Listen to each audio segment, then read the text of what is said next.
Bonjour, je m'appelle Monique Mercure et vous êtes sur le tapis rose de Catherine. L'organisme Femmes du cinéma, de la télévision et des nouveaux médias remet 6 prix cette année à 6 femmes qui se sont démarquées depuis plusieurs années dans différentes sphères culturelles. Entre autres, Élise Guilbeault, Monique Mercure et Monique Simard. On les rencontre à l'instant sur le tapis rose de Catherine.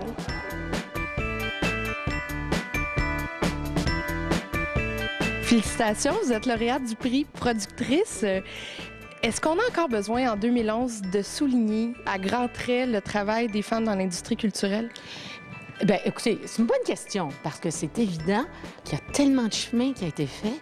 Oui, c'est encore nécessaire, parce que il y a une qualité de la contribution des femmes qui est toujours à souligner et à ressouligner. Quand on regarde les génériques, quand on regarde les films, il y a toujours beaucoup plus d'hommes que de femmes. Parce que ce sont souvent des hommes qui écrivent les scénarios. Alors c'est normal qu'ils écrivent pour eux. Il y a beaucoup plus de réalisateurs qui sont au travail. Il y a beaucoup de réalisatrices, mais elles ne font pas toutes des films qui sont vus beaucoup.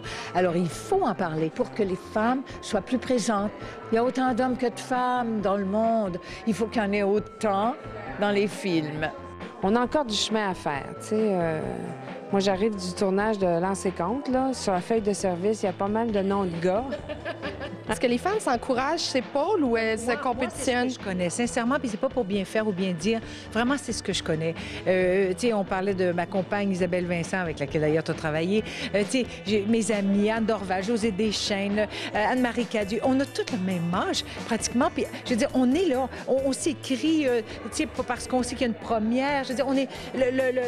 la réussite de Monique me rend heureuse et je suis certaine que Monique a le même sentiment par rapport à ma carrière. Je veux dire, c'est vraiment pas plus que les hommes. Il y a des personnalités qui sont plus compétitives, mais c'est pas du tout un trait de caractère qu'on a les femmes d'être compétitives dans le milieu artistique. Vraiment pas. Hein? Même que peut-être qu'il y a plus de compétition entre les hommes, parce que ce sont les guerriers.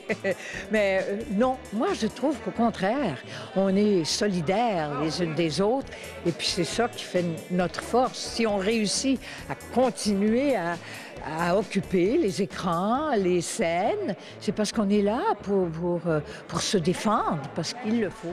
Plus on va œuvrer dans notre milieu, et toi, tu en sais quelque chose à travers ce que tu as créé, plus on va colorer, c'est le cas de le dire, on va colorer la vie autour de nous, puis je pense que c'est un plus. Si vous aviez un mot, une phrase à dire à la relève, aux femmes qui poussent derrière vous, qui vont choisir d'être productrices, qu'est-ce que vous leur diriez? Lâchez pas, n'ayez pas froid aux yeux, allez-y, foncez. Acceptez jamais un non une première fois. Persistez. Merci. Je vais le prendre. Je vais le mettre dans ma petite poche ici. Merci beaucoup. Merci. Merci. Le Gala des femmes du cinéma, de la télévision et des nouveaux médias se tiendra le 1er juin. À très bientôt.